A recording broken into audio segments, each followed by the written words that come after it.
नमस्कार सम्पूर्णमा।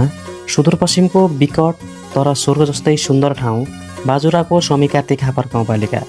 र आज हामी कुरा गर्दैछौँ यहाँको ऐतिहासिक र सुन्दर वडा नम्बर 3 जुकोटको। जुकोट भन्ने बित्तिकै धेरैको मानस प्लटमा यहाँका रसिला र राता स्याउहरू आउँछन्। यो ठाउँ स्याउ उत्पादनको हब नै हो। करिब 600-700 परिवारको बसोबासमा रहेको यो ठाउँमा 4000 देखि 5000 मान्छेहरू बसोबास गर्छन् र यहाँ आफ्नै मौलिक संस्कृति र परम्परा छ। यहाँका मानिसहरूको आतिथ्य र मेहनत साँच्चै लोभलाग्दो छ। तर सुन्दरतासँगै चुनौती पनि छन्।